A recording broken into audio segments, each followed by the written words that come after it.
So there are passages about doctrine of God we should know. There are passages about what kind of offerings are acceptable to him. Finally, there's much attention to the life of the one who offers to God.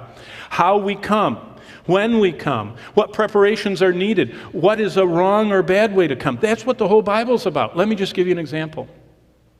And in first service, it made people nervous, so I hope you don't get nervous.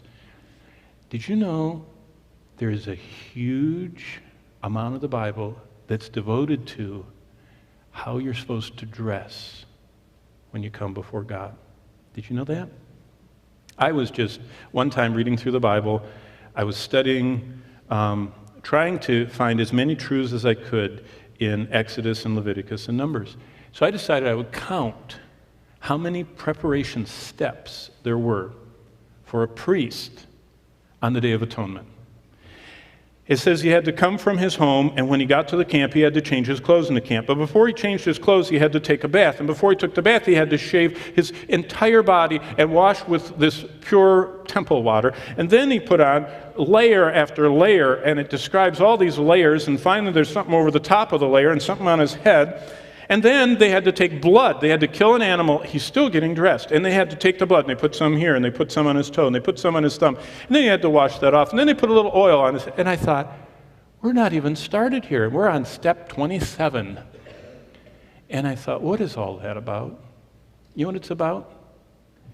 God says, anybody that comes before me has to be pure, has to be holy, has to be reverent. And there was this big guardrail and said, don't approach the Lord in an irreverent, unholy, immodest, impure way. When they did, things happened.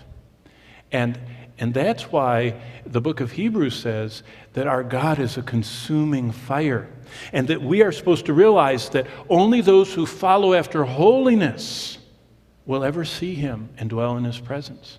Does that mean we're perfect? No.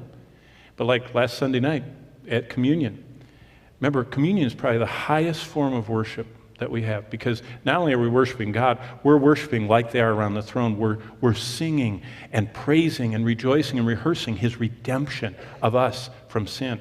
Communion is probably the ultimate of all the worship services. And so to prepare for that, last Sunday night I was talking about the fact that there's to look back at the cross, to look up at Christ's return. But Paul says, before we partake, there's the inward look. And what we look for is to see if there's any sin that we've allowed a little place to live in our life. And we're it's in a closet. And we keep the closet shut, and we stand in front of the closet and say, Lord, clean everything, but you can't clean in the closet. You cannot, no. And we aid and abet and nurture and feed and put up with and tolerate sin. That's called unconfessed, unforsaken sin. The Lord says, when you do that, you aren't approaching me in the right way. Well, most of Exodus, Leviticus, and Numbers are about the worship from these three angles, about who it is we worship, who we're supposed to be, and what he wants.